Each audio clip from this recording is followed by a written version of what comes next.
Impatience et un peu de frustration aussi de la part des syndicats et des patrons. Ils ont bien été consultés, mais attendent désormais les ordonnances pour connaître enfin dans le détail la fameuse réforme du Code du travail. Présentation prévue ce jeudi.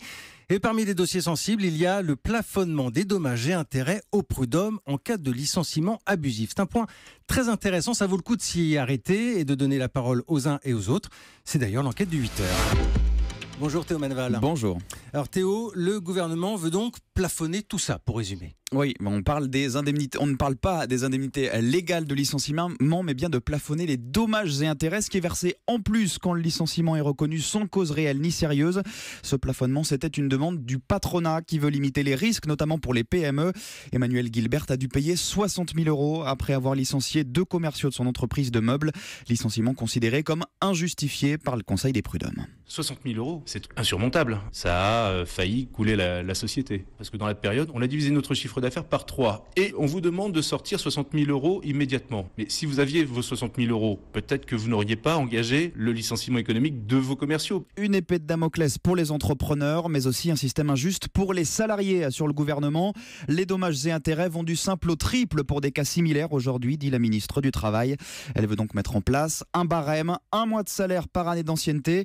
Vous êtes licencié sans raison valable après 15 ans dans l'entreprise, elle vous doit 15 mois de paye et le tout serait donc plafonné. On parle aujourd'hui de 18, 20 ou 24 mois de salaire maximum. Et donc on y vient, ce fameux plafonnement, et c'est ça qui ne plaît pas du tout aux syndicats. Et non, pour eux, c'est donner la possibilité aux entreprises d'acheter un droit à licencier sans motif.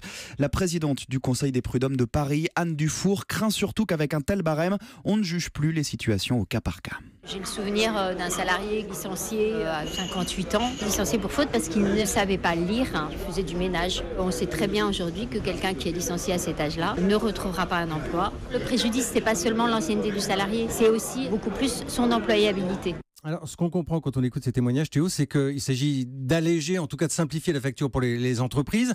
Est-ce qu'on a des chiffres ? La moyenne des indemnités accordées aujourd'hui, c'est quoi ? Alors, c'est 24 000 € selon le ministère de la Justice. Ça représente environ 10 mois de salaire. Les personnes qui touchent plus de 20 mois de salaire sont très peu nombreuses. En réalité, c'est à peine plus de 5% des dossiers.